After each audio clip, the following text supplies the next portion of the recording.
Hello everyone, welcome to my channel. आज हम 16 सितंबर के करंट अफेयर्स डिस्कस करेंगे। ओके एंड पीडीएफ के लिए आप लोगों को डिस्क्रिप्शन बॉक्स में लिंक मिल जाएगा, तो वहाँ से आप लोग साइट का लिंक मिलेगा, साइट पर जाके आप लोग पीडीएफ इजीली डाउनलोड कर सकते हो। ओके, वहाँ डेली क्वेश्चंस भी डाले जाते हैं, 10 क्वेश्चंस होते हैं, तो आप लोग वो क्वेश्चन लगा सकते हो। कोई इतना खास टाइम भी नहीं लगता है, आप लोग अपने अकॉर्डिंग उनको लगा सकते हो। अगर आपको ऐसा लगता है क्वेश्चंस देखने के बाद कि हम इन्हें नहीं लगा सकते हैं, तो आप पहले अपना पढ़िए जीएस का, उसके बाद आप क्वेश्चंस लगाइए, ठीक है। तो उससे आप लोगों को थोड़ा सा पता चलता रहेगा। एंड ओके, तो चलिए स्टार्ट करते हैं। फर्स्ट टॉपिक है, हाल ही में शुक्र के वातावरण में कौन सी गैस की खोज की गई है। ठीक है, तो उस गैस का नाम है फॉस्फीन। ठीक है, फॉस्फीन गैस की खोज की गई है। किसने इस चीज़ को बताया है, मतलब किसने खोज की है?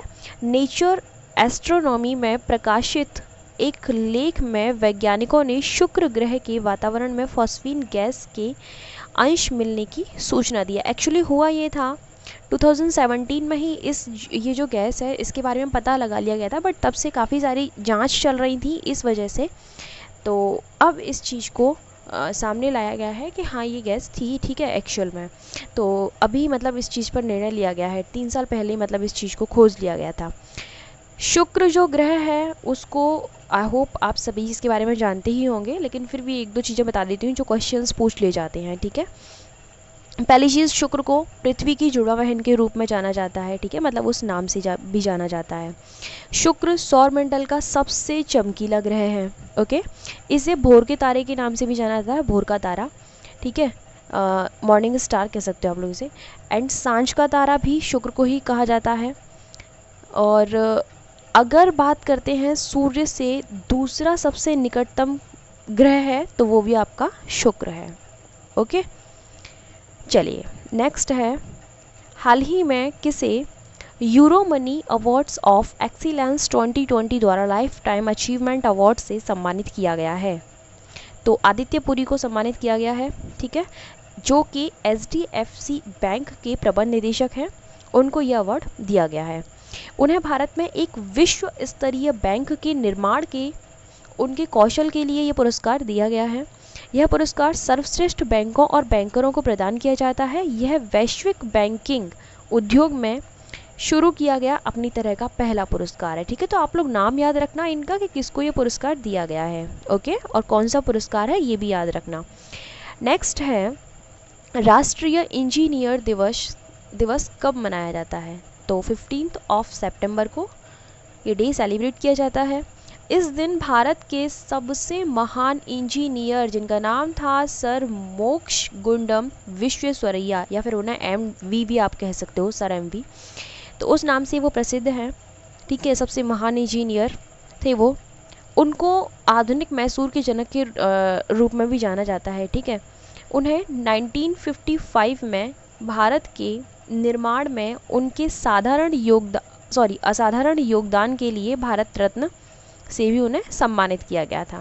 ओके, चलिए नेक्स्ट है, केंद्रीय मंत्रिमंडल ने कहाँ एक नए एम्स की स्थापना को मंजूरी दी है? दरभंगा में ये जो है एम्स स्थापित किया जाएगा। ओके, इसे प्रधानमंत्री स्वास्थ्य सुरक्षा योजना या फिर PMSSY के तहत स्थापित किया जाएगा। इस मंजूर किए गए एम्स को जो लागत लगेगी 1204 करोड़ रुपए की लगेगी, ठीक है। नेक्स्ट है, हाल ही में टिकटॉक ने अपने अमेरिकी परिचालन के लिए किसको अपना तकनीकी साझेदार बनाया है? किसको बनाया है? ओरेकल को, ठीक है। टिकटॉक ने अपने अमेरिकी परिचालन के लिए ओरेकल को अपना तकनीकी साझेदार बनाया है। हालांकि माइक्रोसॉफ्ट भी अमेरिका में टिकटॉक के अधिग्रहण के लिए बोली लगाने वालों में शामिल था। ओके, तो चलिए उसके बाद नेक्स्ट है, कोई खास वो नहीं है, आप याद रखना फिर भी ओरेकल का नाम। हाल ही में राज्यसभा के उपसभापति के रूप में किसे चुना गया है? तो दूसरी बार हरिवंश नारायण सिंह को चुना गया है, ठीक है। जनता दल के सांसद हरिवंश नारायण सिंह को पुनः राज्यसभा का उपसभापति चुना गया है। हरिवंश नारायण सिंह पहली बार 8 अगस्त 2018 को राज्यसभा के उपसभापति चुने गए थे। राज्यसभा सदस्य के रूप में उनका जो कार्यकाल है वो अप्रैल 2020 में समाप्त हो गया था। तो राज्यसभा के उपसभापति की बात हो रही है, ठीक है। एक दो लाइन बता देती हूँ। उपसभापति जो होता है मतलब उसको चुनाव किस तरीके से होता है, उसका निर्वाचन, तो राज्यसभा के जो सदस्य होते हैं उन्हीं में से जो है वह सदस्य उपसभापति को चुना जाता है। उपसभापति जो है ये जो सदन के सभापति होते हैं उनका पद अगर खाली होता है तो उस टाइम पर वो कार्य करते हैं, ठीक है। दूसरी चीज़, उपसभापति जो है वो एक मतलब ये इम्पोर्टेंट चीज़ है, मे भी ये क्वेश्चन आ सकता है, मतलब आने की संभावना रहती है इस क्वेश्चन की कि जो उपसभापति है वो सभापति के अधीन रहकर कार्य करता है या नहीं, ठीक है। तो हमें यही लगेगा अगर एक तरीके से पढ़ा जाए तो कि हाँ उसके अधीन रह के वो काम करता होगा, क्योंकि ये होता है ना उपसभापति, सभापति, उपाध्यक्ष, तो हमेशा यही नॉलेज में रहता है कि हाँ अध्यक्ष के अंडर में रह के ही काम करता है।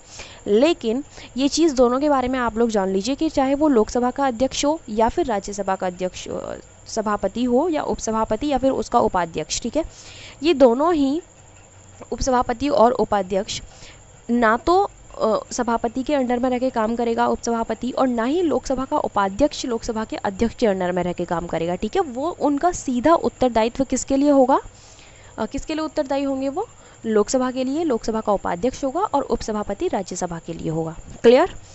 कार्यकाल की अगर बात करते हैं तो 6 ईयर्स सभी को पता होगा, ठीक है। तो 6 साल का इनका कार्यकाल होता है। ओके, नेक्स्ट है, हाल ही में किसने माई लाइफ इन डिज़ाइन नामक पुस्तक लिखी है। तो ये पुस्तक गौरी खान ने लिखी है, जो कि इंटीरियर डिज़ाइनर गौरी खान शाहरुख खान की पत्नी है, ठीक है, उन्होंने ये पुस्तक लिखी है। ओके, नेक्स्ट है, हाल ही में जापान के नए प्रधानमंत्री के रूप में किसको नियुक्त किया गया है। तो योशिहिदे सुगा इनका नाम है, इनको नियुक्त किया गया है। जापान के मुख्य कैबिनेट सचिव योशिहिदे सुगा को देश की सत्तारूढ़ पार्टी लिबरल डेमोक्रेटिक पार्टी के नए प्रमुख और जापान के पीएम पद के लिए चुना गया है। स्वास्थ्य कारणों से इस्तीफा देने वाले प्रधानमंत्री शिंजो आबे के उत्तराधिकारी चुनने के लिए कराए गए पार्टी चुनाव में सुगा को 534 वोट्स में से 377 वोट मिले हैं। ये तो कहीं नहीं पूछा जाएगा कि कितने वोट मिले हैं, लेकिन आप याद रखना कि कहाँ के ये जो है पीएम बने हैं। ओके, सो आज के लिए सिर्फ इतना ही है। Thank you so much for watching my video. PDF के लिए मैंने आपको बता दिया है, आपको डिस्क्रिप्शन बॉक्स में लिंक मिल जाएगा साइट का, वहाँ से आप लोग पीडीएफ जाके इजीली डाउनलोड कर सकते हो। Okay, so thank you.